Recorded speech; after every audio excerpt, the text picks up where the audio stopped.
Boa tarde, pessoal. Já já a gente vai dar início à nossa live pela ENSE. É um prazer ter vocês aqui. Me dê um sinal se tiver o som ok, imagem. Acho que está funcionando tudo bem hoje, né? Maravilha. Eu estou falando aqui diretamente da ENSE, mostrando a nossa escadinha aqui atrás. Para quem já conhece, matar ou sentir saudade desse espaço que é tão acolhedor e que trouxe para a gente tantos amigos incríveis. Eu vou chamar aqui agora para estar com a gente a nossa querida Andreia. E aos pouquinhos a gente vai cumprimentando todo mundo. Saudade, né, Alê? Ótimo. Vou chamar aqui a Andreia. Muito bem. Vamos aguardar um pouquinho. Andreia entrar. Sejam todos bem-vindos. Aproveitem que ainda dá tempo de chamar o pessoal. Oi, Andreia. Muita gente Oiê! querida entrando. Nossa, bastante. Que saudade dessa escadinha, hein? Não é? Tá começando a escurecer aqui, tá vendo? Tá escurecendo cedo. Mas a gente ainda Tá. tem luz ali, ó. Depois até pra gente dar uma viradinha. Eu tenho gostado de fazer as minhas lives e até reuniões, e supervisão, atendimento, tudo por aqui. Porque eu acho que dá um. Antes eu fazia virada para estante, acho que agora deu um ar mais gostoso da nossa sala, Um é ar mais a mais nossa cara, zen, né? né? É muito É, mais zen, exatamente. isso. Muito bom. Pessoal, nós vamos aproveitar ao máximo nossa 1 hora de Instagram. Essa live vai ficar gravada, se tudo correr bem, e acredito que vá, né? Vai ficar lá no nosso Instagram para a posteridade, para que a gente possa compartilhar com mais colegas. Hoje eu tenho o prazer enorme de receber a Andreia Kimer, que foi um presente, né, da ENSE. A Andreia eu conheci como aluna de uma das nossas turmas de Da terceira otoneuro. turma. Você fez turma 3 E turma 4. e repetiu, né? Fez questão de Sim, eu fazer a sou turma uma 4. repetente aí da ENSE. Verdade. É. E a gente já de algum tempo já vem sentindo que é uma história que veio para ficar, né? A gente tem Olha, da muita minha parte, afinidade, né?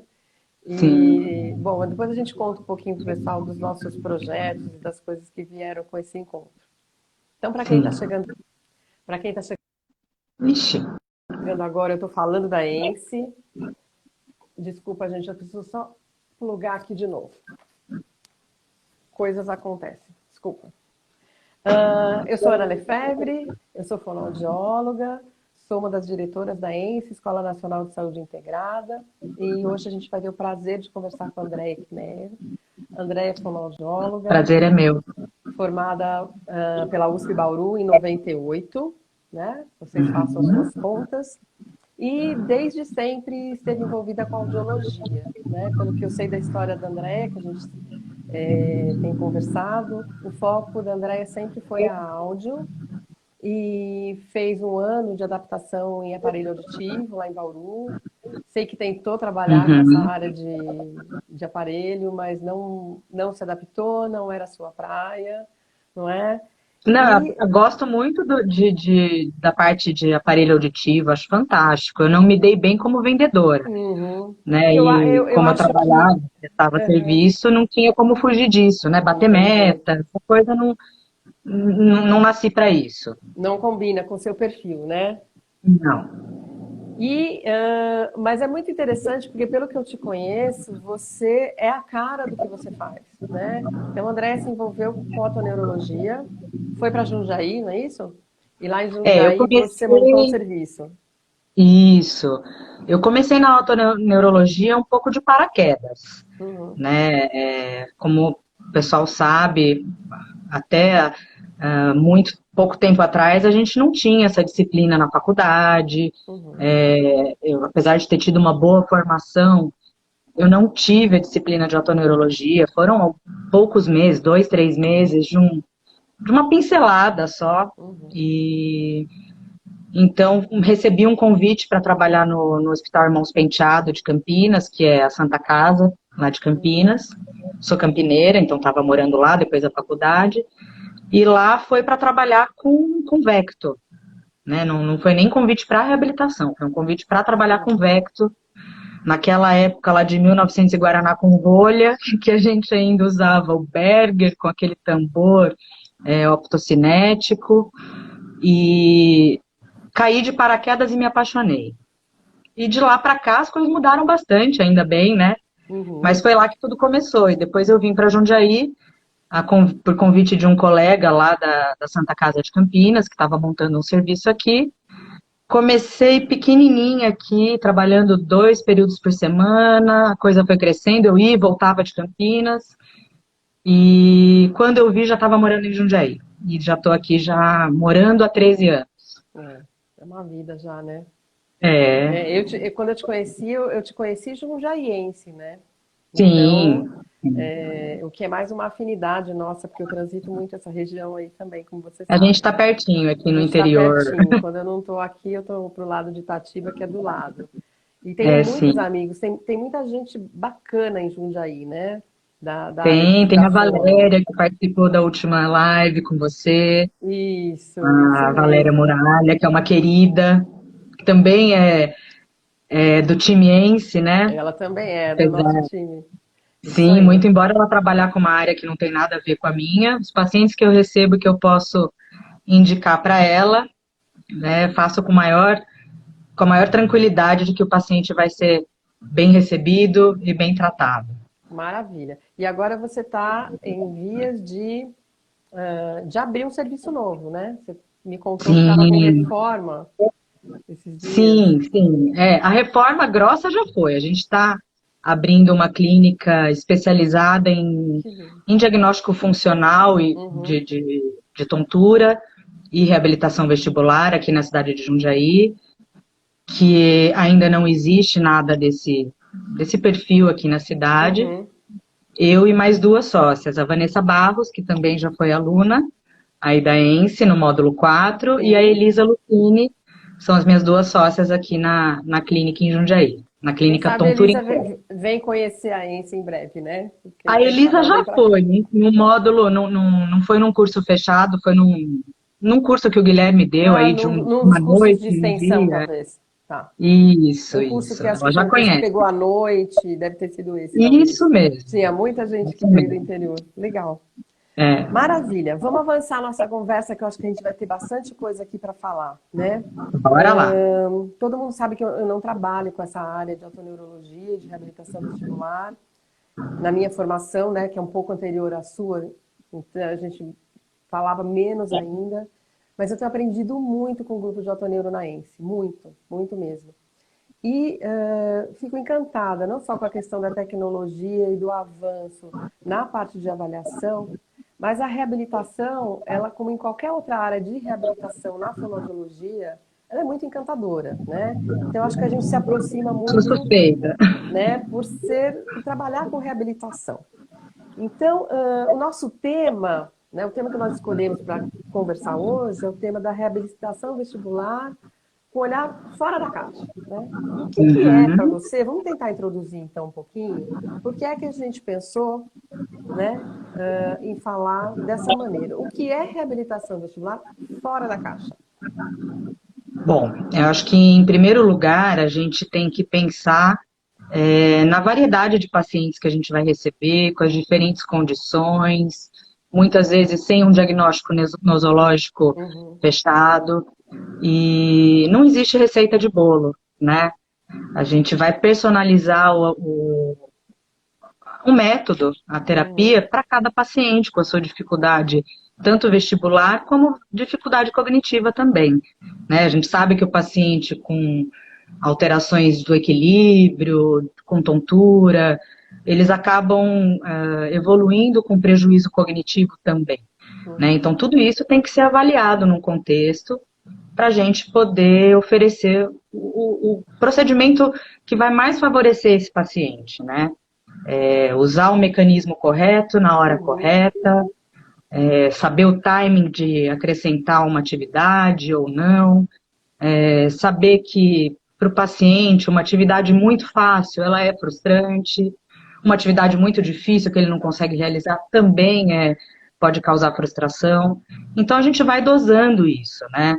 E quando a gente fala em fora da caixa, eu penso muito que a gente não pode ter a receita do bolo, que é, até a gente falou aí, quem já fez as contas sabe que eu estou formada já há quase 23 anos, e quando eu me aventurei na área da reabilitação vestibular, não tinha internet, gente, não tinha pesquisa pela internet, era tudo, o que a gente tinha naquela época era muito pouco material, né? Então, eu aprendi protocolo de Hedman, protocolo de Cawthorn, os protocolos conhecidos, Uhum. e coloquei isso na minha prática e via que aquilo lá não andava com o paciente, Muitas né? vezes não funciona, né, Andréia? Eu acho que Sim, quando a gente fala desse fora da caixa, é ter um outro olhar para aquilo que já foi comprovado, que é utilizado em determinadas situações, mas entender que a receita não vai caber em todo sim, paciente, em todo cliente que a gente tem, né? E que somos seres exatamente. únicos. Então, eu acho que isso é essencial. Você Uhum. fala muito da reabilitação vestibular, mas eu acho que isso vale tanto para a avaliação quanto para a reabilitação, né? Sim, Eu sim, vejo discussões muito ampliadas dentro das turmas que a gente tem do aprimoramento em otoneuro, em coisas muitas vezes até inusitadas, né? com E certeza. relações inusitadas até. Do que para quem. Você lembra como que é a Roberta Bush, né? Aham, Uma vez conversou até sobre disfagia e isso, equilíbrio. isso. Como é interessante, né? Como a gente É, consegue exato. Calhou de observar estarem a as duas correlação. turmas, né? Aquele dia. Eu não Foi, lembro foi se muito era interessante. qual era o outro curso que a gente tinha nesse dia, mas é muito Uhum. interessante por conta disso, né? Áreas que parecem que não se conversam, na verdade, elas têm tudo a ver, né? E Porque a gente quanto é está todo relevante. ligado, né? A gente não é um labirinto ou um Uhum, cérebro, a gente é um indivíduo. E é para isso que a gente tem que olhar, né? Para esse diferencial de cada um como ser único. E aí é nisso que a gente vai ancorar os nossos métodos, as nossas estratégias para tratar cada paciente, né? E, falando em pensar de uma maneira mais abrangente, fora da caixa, como a gente colocou aqui, né, a gente tem que pensar também nas ferramentas, né, não se prender em uma ou outra ferramenta, uhum. né, saber usar os protocolos, sim, eu não estou dizendo, pelo amor de Deus, não quero tirar a validade disso, por muito tempo foi isso que a gente teve, Aham. né, e ainda hoje a gente usa para se inspirar em exercícios, para tirar ideias, mas não é só isso. Né? Então a gente pega um protocolo e vai olhar para aquele paciente. Poxa, eu vou usar esse exercício aqui com essa finalidade, entender qual que é a finalidade do exercício e adaptar para Uhum. aquele paciente. Né? Com materiais baratos, isso é uma coisa que eu Também muito importante prezo muito, né? para ter E acesso, né? Para que as pessoas possam ter acesso sim, ao tratamento, né? e fazer a reabilitação vestibular se tornar uma condição possível para aquele paciente. Né? Não adianta criar planos mirabolantes e percursos e circuitos mirabolantes que aquele paciente não vai conseguir repetir em casa. Uhum. Lembrando que a reabilitação vestibular ela é pautada na neuroplasticidade, né? E a neuroplasticidade precisa da repetição para acontecer. E aí eu sou daquelas que prefiro pecar pelo excesso. Hum. Eu já peço para o meu paciente, falo, quantas vezes eu vou repetir? Olha, você vai repetir 10 vezes por dia. Ô, louco! 10 vezes por dia, 3 minutinhos, 4 minutinhos. Ele não vai repetir 10. Quando eu peço 10, eu estou querendo 6. Mas é lucro, né? Eu prefiro Uhum. pecar pelo excesso, porque a gente precisa da repetição. Então não pode ser uma situação cansativa, tem que ter desafio, senão aquele paciente não vai aderir ao que você está propondo, né? Uhum. Perfeito. Nós vamos voltar a falar de neuroplasticidade daqui a pouquinho. Eu queria voltar num tema anterior para a gente poder seguir uma linha aqui. Gente, eu anotei tem 300 coisas que eu queria conversar com o André e eu acho que não dá tempo hoje. Mas, enfim, quando a gente fala do fora da caixa, né? e eu sei que você pensa dessa maneira, o seu fora da caixa não é só a sua proposta de terapia, né? Eu Uhum. sei que o seu olhar de avaliação, ele prevê um olhar e vai um pouco além de você juntar dados dos exames. O que você poderia falar que é importante, ou que dica que você poderia dar para os colegas e para quem está assistindo, de como olhar para esse paciente que chega? Uhum. Bom, eu costumo dizer que eu já estou avaliando o paciente desde o momento que eu estou chamando ele na recepção, né? Então, eu estou olhando como é que ele se levanta da cadeira, Uhum, como que é a marcha desse paciente, se ele está seguro ao marchar, se ele está olhando para frente ou se ele está olhando para baixo, se ele está precisando de apoio, se essa marcha está atáxica, se a base está alargada, tudo isso já da recepção até a hora que ele senta na minha cadeira, eu já fiz um raio-x dele ali, uhum, né? E aí a gente vai direcionando as perguntas, e foi muito bem colocado que você falou dessa questão da avaliação, né? Porque nem sempre o paciente vai chegar com um diagnóstico nosológico fechado, uhum, né? Isso é muito comum na rotina de otoneuro por várias razões. Pelo fato de existirem poucos médicos otoneurologistas, pelo fato de muitas vezes essa alteração não ser diagnosticada com imagem, mesmo nos uhum. nossos exames funcionais, verrite, pós-torografia.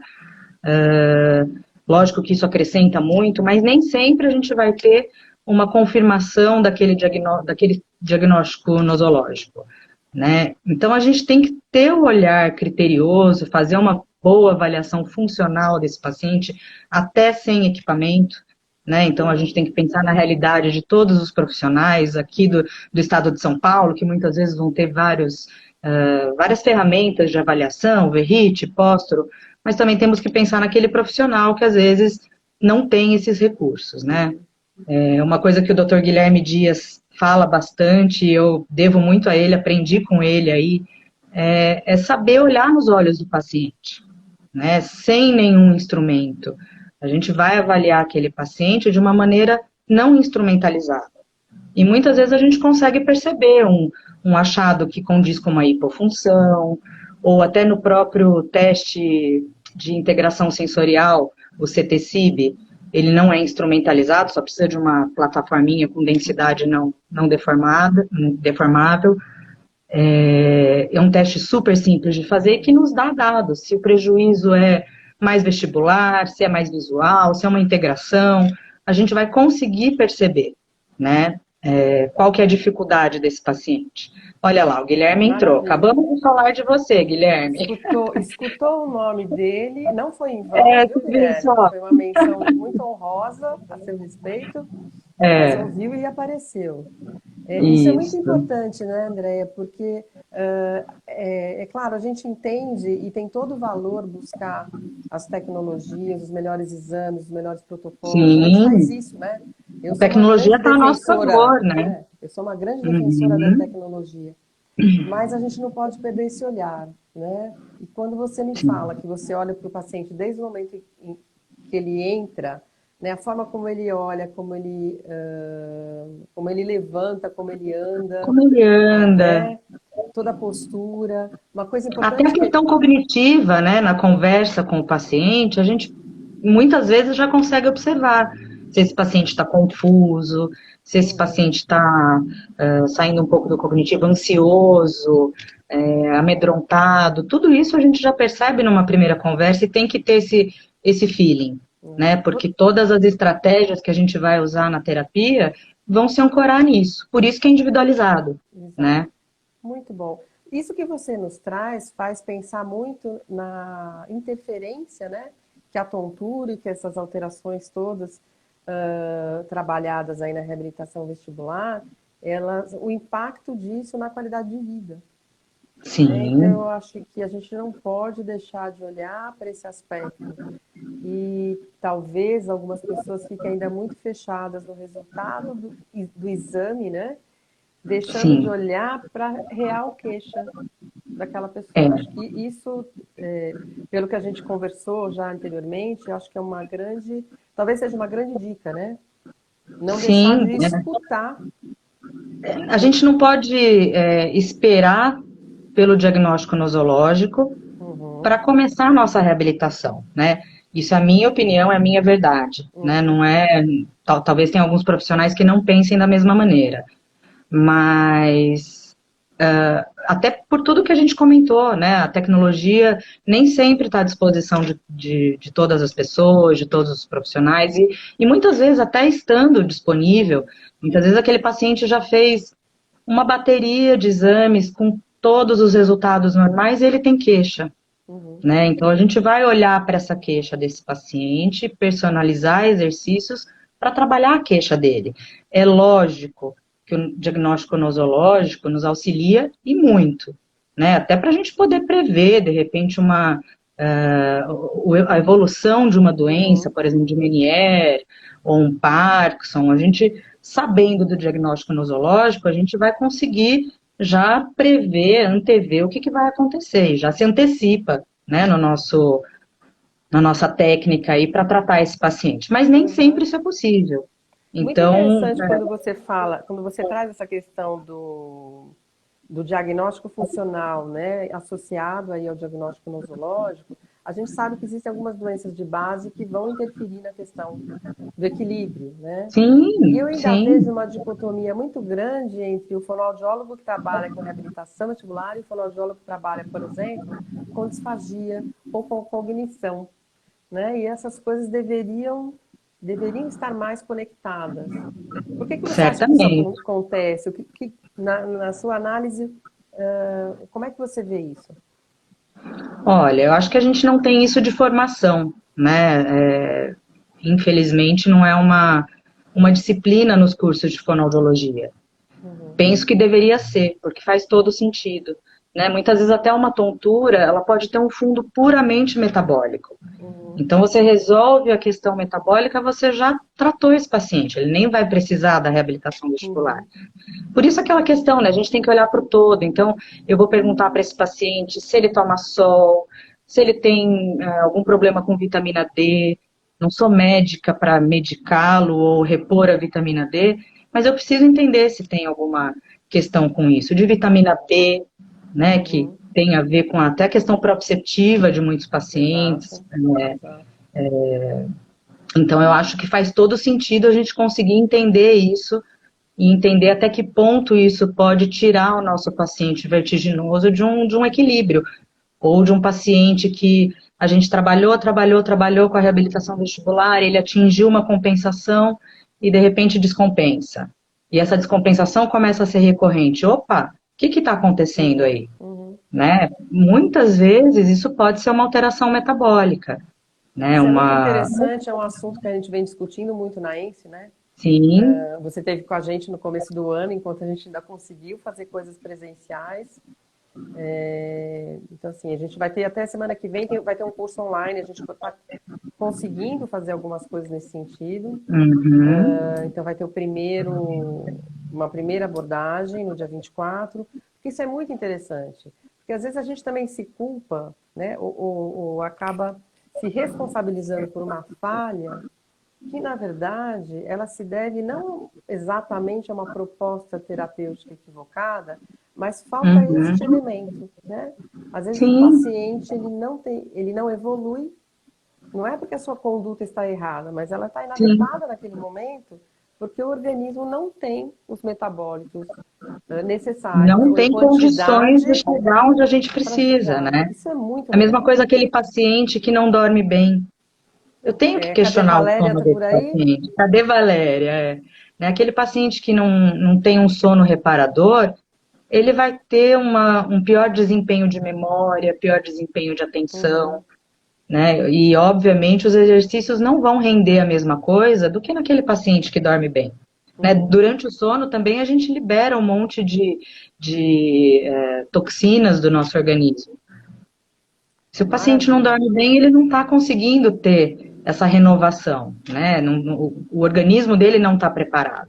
Então, mais uma vez, né? Tudo volta para o mesmo. É um todo. Eu não posso olhar só para o labirinto desse paciente. Eu tenho que olhar para o todo. Uhum. Até para evitar frustrações, né? Eu acho que o paciente vestibular, o paciente com tontura, ele já é um paciente que vem com uma carga emocional muito acentuada, né? Um paciente muito ansioso, muito debilitado em muitas vezes, né? Principalmente se é uma questão crônica já, esse paciente já perdeu qualidade de vida, muitas vezes já evita ir para a rua sozinho, ou evita lugares com muitas informações visuais, ele vai se isolando, ele vai deixando de ter uma vida normal, né?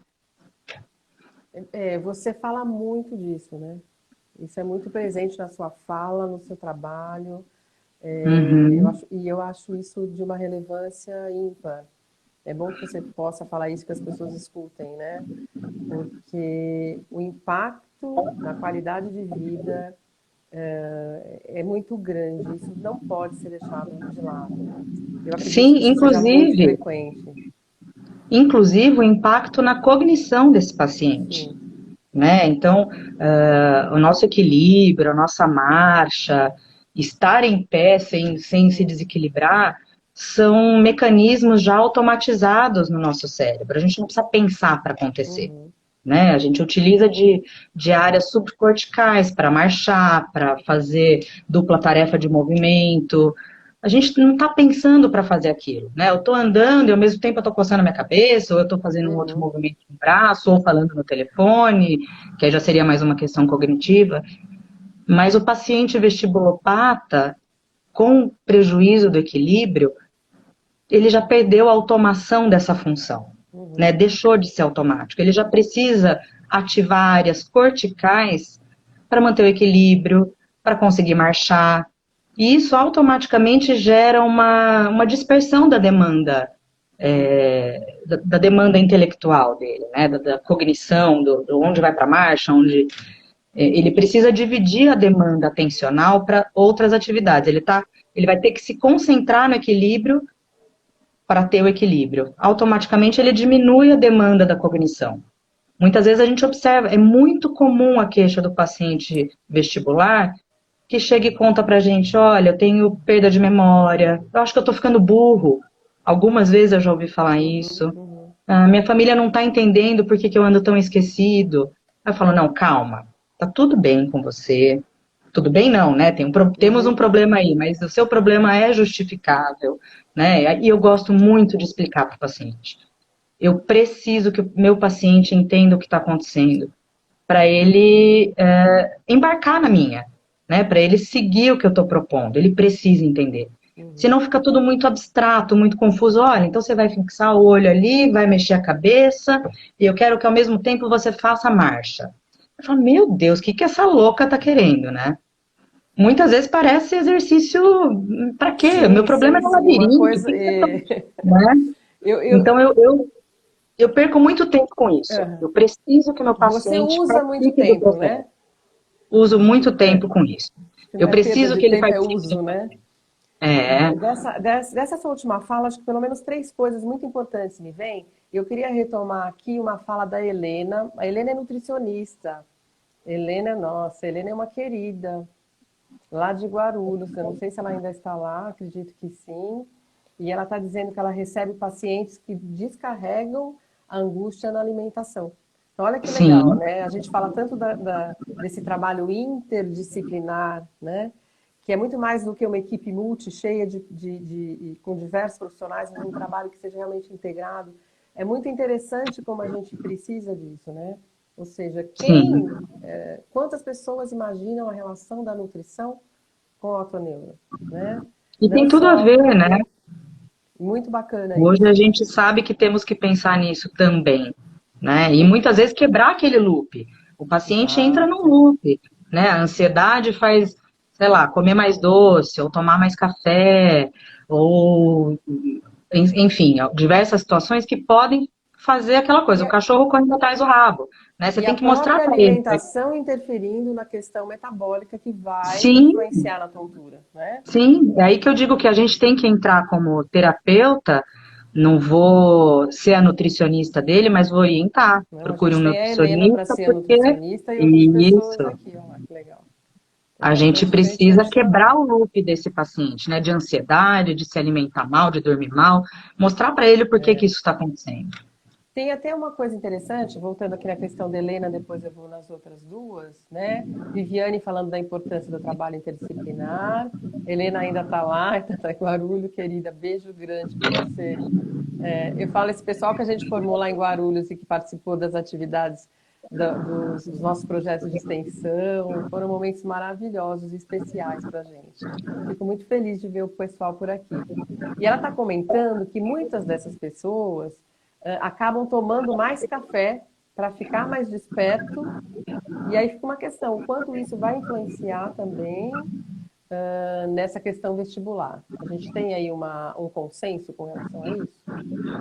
Olha, por muito tempo eu aprendi que o café era prejudicial para quem tem tontura, Uhum. né? Hoje, o que eu entendo, e isso mais uma vez é o meu ponto de vista, é que precisa de muito café para que haja um prejuízo, para que ocorra um prejuízo. Muitas vezes tirar o café é mais prejudicial do que No meu caso, benéfico, não me deixe sem né? café, eu viro sua Então, inimiga. mais uma vez, a gente tem que olhar o contexto. Agora, se esse indivíduo ele faz um uso muito excessivo de Uhum. café, a gente vai orientar para ele diminuir um pouquinho do consumo dele. Mas eu hoje penso que eu não oriento a tirar o café, não oriento a tirar nada, a não ser que esteja sendo consumido em excesso. Eu tenho a impressão que isso gera mais ansiedade. Né? Então, eu não quero deixar o meu paciente mais ansioso. Olha, você não vai mais tomar café, você não vai mais tomar refrigerante, você não vai comer mais doce. Sim, eu vou explicar que o excesso de açúcar vai alterar questões metabólicas que podem cursar com uma piora do quadro dele. Aí ele vai conversar com o nutricionista dele para saber até quanto, em que momento ele vai usar o açúcar ou não. Mas não sou eu que vou dizer para ele não comer açúcar, para ele não tomar café. Acredito que nesse momento os exames laboratoriais eles podem nos ajudar também, né? Porque Sim.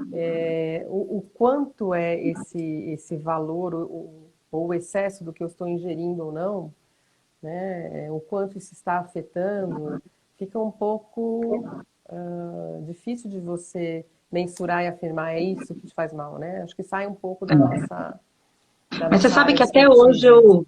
eu escuto, né, que os pacientes chegam, mas me falaram que eu não posso mais tomar café. Hum. Eu parei de tomar café, ando com uma enxaqueca que você nem imagina. Opa, será que eu tô fazendo bem ou mal para ele, né? Então quando eu falo, não, pode voltar com o seu café, só não exagera, ele até respira aliviado. Ai, que bom. Então, acho que a gente tem que ponderar isso também. Uhum. E o ideal sempre discutir isso na equipe, né, André? Acho que isso é essencial, Sim, né? sim, a gente tem que saber aonde a gente entra e até onde vai o nosso trabalho. Né? A Saber Helena está orientar dizendo, também é uma ela tá arte. dizendo que ela orienta a reduzir próximo do horário de dormir para tentar dormir Sim. melhor, tá? E aí a gente pode ter Uhum. opinião também da nossa especialista em sono, que é a Valéria, que estava por aí. Eu acho que sempre essa conversa é importante, né? Identificar. Eu posso dizer de vivência, né? Eu sou uma pessoa que se eu ficar sem café, para mim é muito ruim, né? Eu fui Ah, acostumada eu desde falo mesmo. pequenininha a tomar café. Então, para mim a abstinência é péssima, a enxaqueca vem com certeza. É, Mas ok. E o chocolate também, né? Café e chocolate para também. mim, e a gente sabe, enfim. Hum, Um outro ponto que você comentou, que eu acho que é legal da gente mencionar, é que a reabilitação vestibular, assim como qualquer reabilitação, né, ela é fundamentada na neuroplasticidade, né? Então, a uhum, gente é capaz de reabilitar uma pessoa, seja na linguagem, na disfagia, na motricidade, na uhum. autoneuro, enfim, porque existe essa tal plasticidade, né? Como é que você trabalha essas questões, Andréia, pensando que neuroplasticidade ela prevê, então, uma necessidade aí de uma frequência de exercícios, uma variabilidade, né? Eu acho que isso também é importante. A questão do repouso. Como é que você Uhum. faz isso? Você tem uma maneira de dosar? Que dica que você poderia dar aí para frente? Olha, em relação à maneira de dosar, eu costumo dizer que eu prefiro pecar pelo excesso, Uhum, né? Pensando em memorização e interiorização do que o exercício se propõe, a gente sabe que o cérebro precisa de pausa para ocorrer memória, para interiorizar aquele aprendizado. Então, eu não gosto de usar módulos, né, longos com os pacientes de reabilitação. Eu prefiro deixar isso por um período curto, que ele vai se lembrar, ele vai fazer lá em 3, 4 minutinhos, mas que ele repita várias vezes ao dia. Né? Eu já ouvi falar, nossa, você é louca, porque eu peço 10 vezes por dia. Eu sei que ele não vai fazer 10, mas quando ele me chega contando que fez 6 vezes por dia, aquilo me deixa super contente, sabe? Então eu já peço mais, o paciente vai fazer menos, mas eu prezo muito por quantidade de repetição. Período curto, para ter tempo de memorização, de interiorização daquela proposta terapêutica e muita repetição. Né? Então, espaço entre um espaço entre uma realização e outra. Sim, não existe um período pré-determinado, né? Mas muitos pacientes até me perguntam, eu preciso fazer 10 vezes por dia, posso fazer tudo na sequência? Não, não pode. Muitos querem já se livrar, então vou acordar, vou ficar lá, vou pegar 10 vezes, vou repetir. Não, não pode fazer tudo na sequência, justamente porque o cérebro precisa dessa pausa para memorizar, para aprender, né? Então, repetição, intervalo, sem um marcador aí, não vou falar de meia hora ou de 1 hora, até porque isso dificulta. Ele vai falar, passou da 1 hora, deixa, eu vou fazer na próxima hora. Né? Então, a hora que ele lembrar, é uma pessoa que trabalha em escritório, eu vou dar um jeito de arrumar material, ferramenta para ele usar no escritório. Em casa também. Mas ele vai tentar repetir o máximo de vezes possível. E é bonito de ver, sabe? Porque o paciente no começo, ele fala, putz, que coisa chata. Além de tudo, eu ainda vou me sentir mal, né? Porque o exercício bom, ele tá provocando um pouquinho de desconforto ali, né? Mas a hora que ele vê que em 1 semana aquilo já ficou fácil, né? Ou seja, tá na hora de eu mudar o exercício, o cérebro precisa do desafio, né? Novo, né? Ele fica muito contente. Sim, né? E aí também existe essa questão, o exercício muito fácil não desafia, gera frustração. O exercício muito difícil também gera frustração. É aí que a gente vai usar o olhar terapêutico, né, o nosso olhar como terapeuta, e saber dosar, né? Essa quantidade, tipo de exercício, em que momento que eu entro com cada técnica. Né? Não é um processo linear. Né? A gente tem uma tendência a querer uma receita, né? Olha, primeiro você faz isso, depois você faz aquilo, e depois... Não é assim que funciona. Os conceitos têm que estar muito bem interiorizados, né? O que é habituação, o que é adaptação, o que é substituição. Isso tem que estar interiorizado. Mas não existe uma sequência, não é linear. Cada paciente vai precisar de uma coisa, e aí entra o nosso olhar como terapeuta. De novo a individualização, né? A Mirella fez um comentário, e tem relação com o que você estava dizendo, ela falando que ela acha importante deixar o paciente ciente quanto aos desconfortos, né? O desconforto do exercício, né? Então, você já falou. Porque imagino que tenha uma reação do organismo até de evitar realizar algumas coisas, porque aquilo vai me trazer desconforto.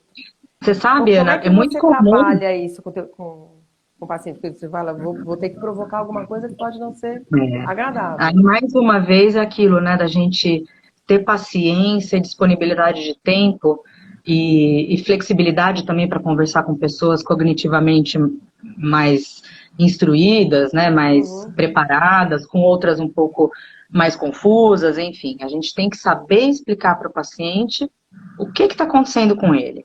Então, por que eu vou fazer o senhor sentir tontura?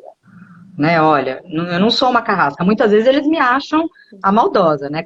Chega lá numa semana, eu já aumento a dificuldade, lá vem ela com as maldades dela.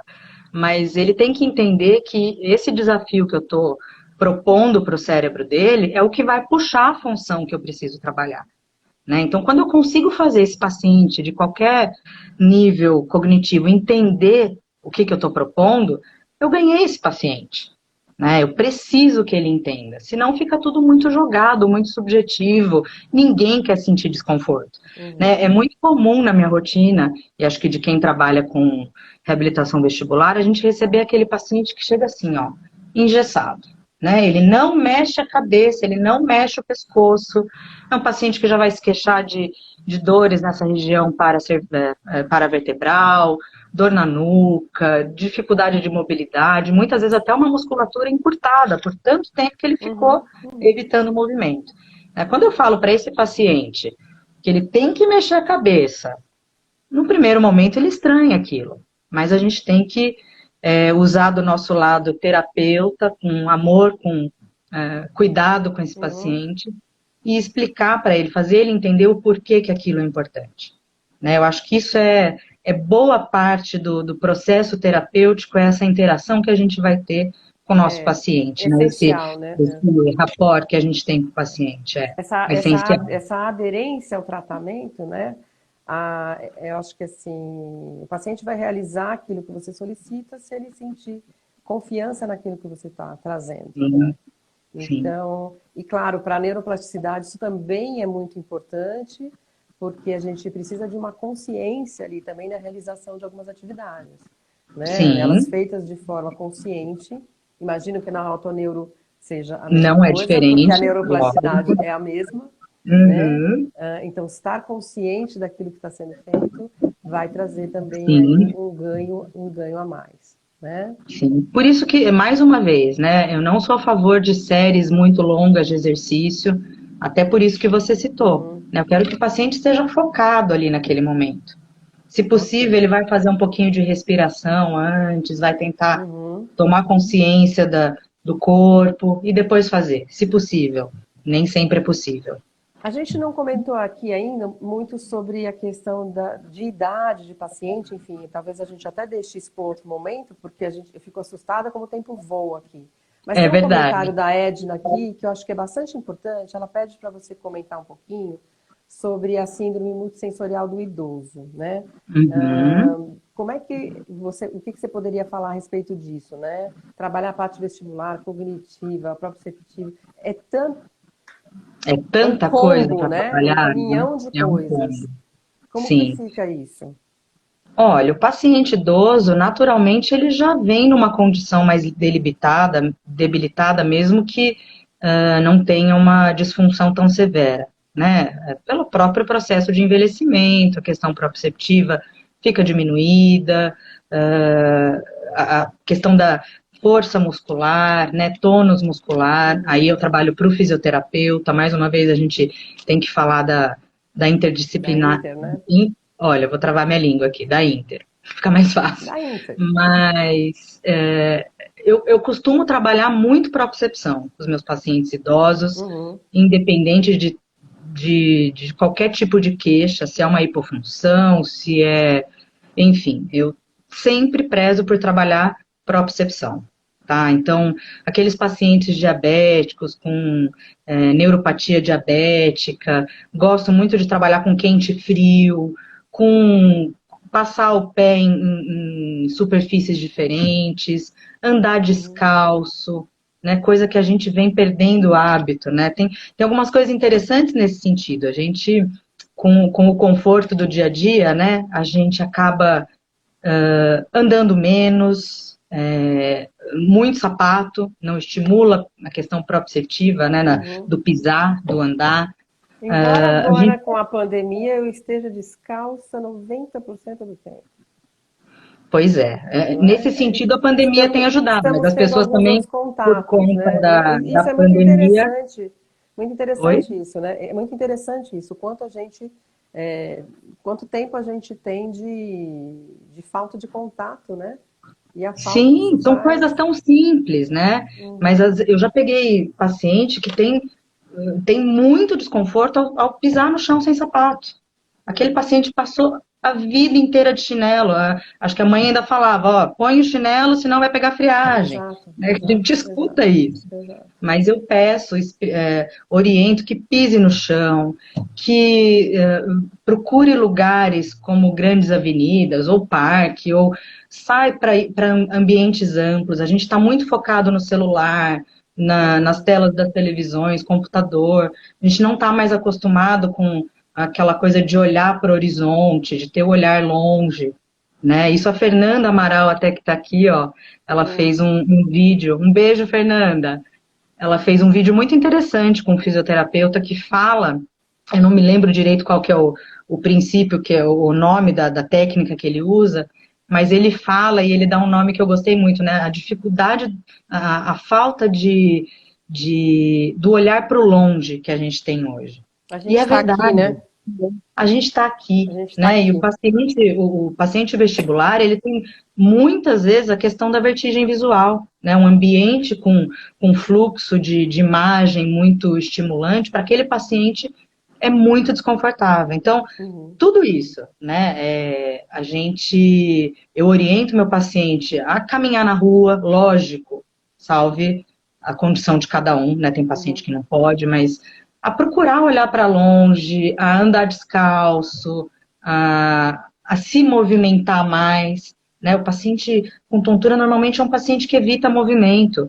Eu falo, Uhum. mesmo que sentadinho lá no seu sofá, assistindo sua televisão, mexe a cabeça, flexiona o tronco para frente, flexiona o tronco para trás, se experimenta, né? Vai fazendo o cérebro relembrar esses movimentos. Eu costumo dizer assim, eu uso essa metáfora do carro, né, com os meus pacientes. O nosso corpo é como se fosse um carro. A gente pode ter uma BMW. Se a gente deixá-la parada na garagem, a hora que a gente for usar, ela não vai ligar, o motor vai engasgar, não sei se é esse o termo, mas pode ser o melhor carro que for, né? E isso é a mesma coisa com o nosso organismo. A gente precisa de movimento, né? Uhum. Então eu É faço essa essencial. metáfora com os meus pacientes, para eles entenderem. Movimento é essencial. Sim, para tudo, né? Ele é inimigo de muitos dos males, né? Movimento é inimigo Sim. da dor, movimento é inimigo da falta de função, movimento é inimigo de uma série Uhum. de coisas. É muito importante.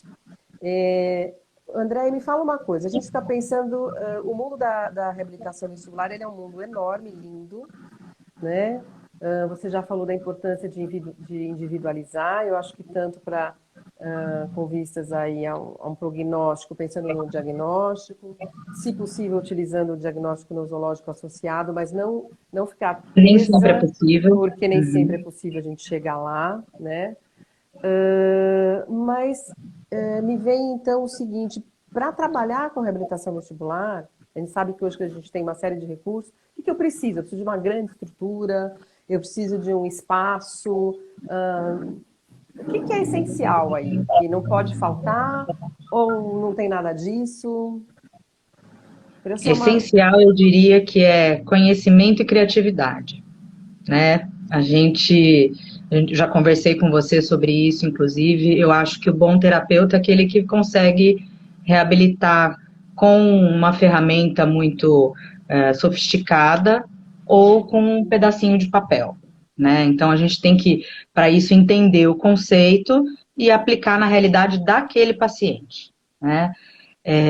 Eu vejo muitos colegas, eu faço supervisão de reabilitação, muitos colegas amedrontados a iniciar um trabalho com isso. Mas, poxa, eu não tenho uma sala grande, meu paciente não consigo fazer circuito aqui com esse paciente, não tenho espaço para ter esse tanto de material. Eu também sofro com esse mesmo problema, não tenho espaço. Então, eu falo para o meu paciente que o consultório é a casa dele.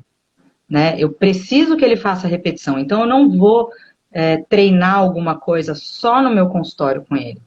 Que ele vá 2, 3 vezes por Uhum. semana, o que também não é a realidade. Né? A maioria dos meus pacientes trabalham, têm vida corrida, eles vão uma vez por semana, a grande maioria. Uma vez por semana, a gente sabe que em termos de neuroplasticidade, não é nada. Né? Então, o que eu proponho para o meu paciente no meu consultório são ferramentas que ele vai poder replicar na casa dele. Ou seja, Na minha opinião, a gente não precisa de uma estrutura grande, nem de materiais caros.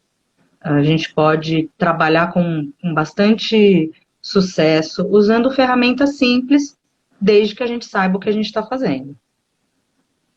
Maravilha. Eu sei que você tinha até alguma coisa para mostrar para gente. O que você podia dar de dica aí? Então, eu sou a louca dos materiais, né? Eu entro numa papelaria, eu entro numa lojinha de R$ 1,99, eu já fico com o radarzinho ali, o que que eu posso usar, né? Isso eu Então, eu acho tenho... muito lindo, isso. Porque assim, você é uma dessas pessoas. Me fez lembrar agora o Franco Pierre, que é, que é um amigão, né? Que é da área da voz e trabalha com vários recursos, com eletroestimulação, com laser, com, enfim, tudo que Uhum. você pode imaginar, mas ele é um cara desse também, que ele não pode ver uma lojinha e uma coisa que ele inventa que aquilo pode ser utilizado de alguma maneira na reabilitação. Então, Muitas vezes fica lá guardado, eu compro, nem sei para que que eu comprei. mas é Depois vem legal uma isso, né? ideia na É a cabeça criatividade da é, reabilitação, né? É muito bonito isso. e cada paciente vai te fazendo pensar de um jeito diferente, Aham, né? aham. É um desafio. Então, hoje, se eu fosse parar para conversar sobre exercícios, a gente ia ficar 2 dias aqui falando e eu não ia te mostrar tudo. Ah, Tem imagino. muita Tanto coisa, que já né? temos os nossos projetos aí pela frente, E né? Nossas ideias, assim que voltar ao presencial, a gente vai fazer nossas oficinas. Tô isso. É uma doida para coisa isso que o pessoal me acontecer. pergunta muito. Uhum, As pessoas me perguntam bastante sobre que ferramenta, que uhum, material que eu utilizo, onde acha, onde compra. A maioria das coisas que eu uso não são compradas, uhum, né? Exceto uma ou outra coisinha, sempre com custo que o paciente possa aderir também, mas geralmente não são compradas. São coisas que eu faço em casa e muitas vezes faço até com o meu paciente, né? Então, uhum. eu tenho. Vou mostrar aqui agora, tá? Que Por você pediu. favor.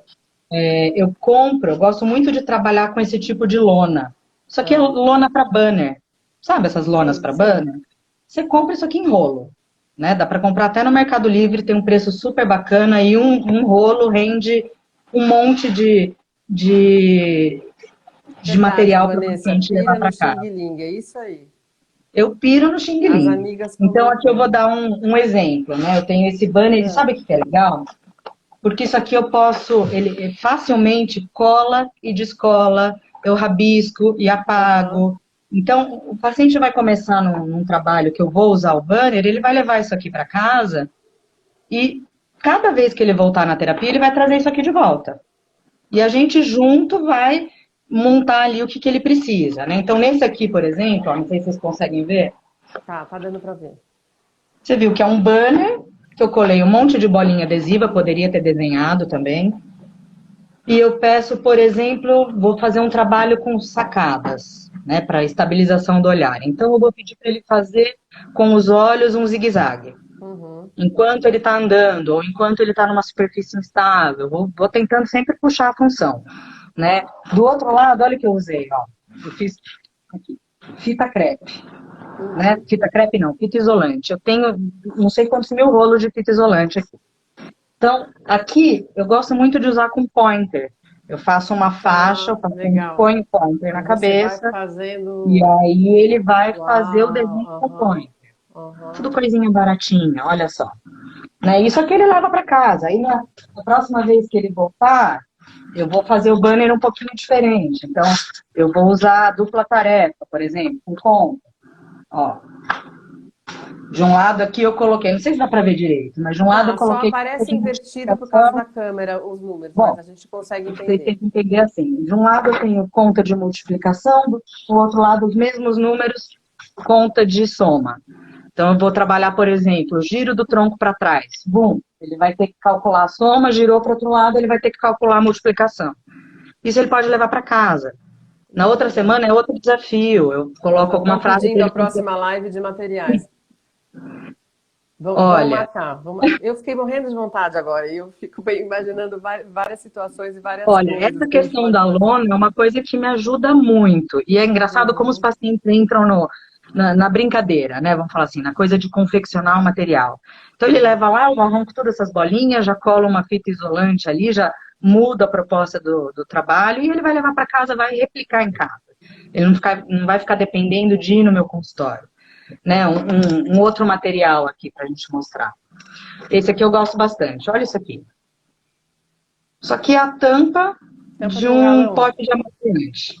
Um galãozinho de amaciante. Eu fiz hoje esse para mostrar para vocês. Acabou meu amaciante aqui em casa, cortei. Então eu vou pedir para o paciente andar num corredor fazendo movimentação lateral de cabeça, com fixação ocular ou não. E vou dar uma dupla tarefa para ele. Ó. Ele vai abrir com uma mão enquanto caminha, vai passar para outra mão, vai fechar com a outra mão. Dá para ter inúmeras ideias, né? Ou eu posso pedir para ele colocar uma bolinha aqui, por exemplo, e ficar fazendo isso aqui, ó, tentando equilibrar a bolinha aqui. Com a mesma bolinha, eu posso pendurar ela em alguma coisa e trabalhar perseguição ocular com o paciente. Eu vou estar estimulando a estabilização do olhar, que a maioria dos vestibulopatas tem essa dificuldade, né? Então, são materiais simples que você pode ver. Olha esse aqui, ó. Cancelamento do RVO. Tá fácil esse. Olha aqui, isso aqui é um limpador de cachimbo. Olha como ele se mexe. Nossa. Esse aqui foi um que eu comprei e eu olhava para isso e falava, o que eu vou fazer com isso? Olha só. Imagine estabilizar o olhar com esse negócio se movimentando enquanto você marcha. Né? Aí tem que saber a hora de colocar também, né? Mas é um super exercício. Isso aqui até eu, quando eu faço, eu fico meio atordoada. Muito legal. André, eu estou pensando aqui, estou viajando já, acredito que o pessoal que está com a gente também, né, com a sua criatividade, com as possibilidades que existem. Pessoal, já está prometido uma outra live para a gente focar um pouquinho aí nessas questões dos materiais, embora a gente já tenha também projetos das oficinas, assim que a gente puder estar no presencial, né? Já era uma ideia que a gente vinha pensando, mas enfim, a pandemia nos fez andar por um caminho que a gente está tentando, né, trazer boas lições também. É bom que a gente está podendo ter esse alcance aqui, poder estar juntos. Nosso tempo voou. A gente tem 2 minutos. Então eu vou deixar... Nossa Senhora! Então, Teve tanta coisa que eu queria falar de dupla tarefa. Eu aqui esperando, cadê o gancho da dupla tarefa? Não vai dar hoje, vai ficar para a próxima. Tudo bem, a gente marca outra. Vamos marcar. Eu vou deixar os minutos finais para você fazer, né? Deixo aqui meu agradecimento a todo mundo que esteve com a gente. Promessa de próxima live com a Andréia para a gente retomar essa conversa. Acho que é uma conversa não só para quem trabalha com reabilitação vestibular, mas para todo mundo que trabalha com reabilitação na fonoaudiologia ou em outras áreas, porque discutir essa elaboração de materiais pode trazer coisas muito bacanas. É infinito isso, né? É infinito. Tem 1 milhão de possibilidades e a gente, sabendo o que a gente está querendo propor para o paciente, aplicando isso na rotina e nas condições das atividades de vida diária dele, é sucesso. Né? Queria dizer também a Sheila, que está aí vendo a gente, Sheilinha Merlin, eu queria contar que a gente tem um projeto maravilhoso com a parte de reabilitação vestibular, para facilitar a vida do paciente. E se Deus quiser e se o coronavírus permitir, o ano que vem a gente está apresentando isso para vocês. Ai, com certeza, com certeza. Tudo a seu tempo, né, Andréia? Sim. Tudo a seu tempo. Tudo a seu tempo. Eu quero te agradecer muito, agradecer a sua parceria, seu carinho, né? Eu que agradeço. Essa ligação aí que a gente, né, afinidade, tem, né? Essa afinidade. E dizer que você é uma querida, que essa escada aqui é sua, ela já tá no escuro, agora não tá nem dando para ver. Mas que aqui essa casa é sua, viu? Eu agradeço de coração, me sinto de casa. Que bom, que bom. E vocês também que estão aqui nos ouvindo, que vocês possam estar com a gente presencialmente ou à distância, muitas outras vezes. Um beijo grande. Um beijo. Se cuidem, tá? Não esqueçam, quem estiver retornando ao trabalho, biossegurança, hoje é tudo. Tem manual do conselho que está saindo, vai sair normativa da Sociedade Brasileira de Fonoaudiologia. Se cuidem, por favor. Vamos trabalhar com responsabilidade, que a gente tem isso mesmo por fazer, tá bom? Um beijo, gente. Até a próxima. Até.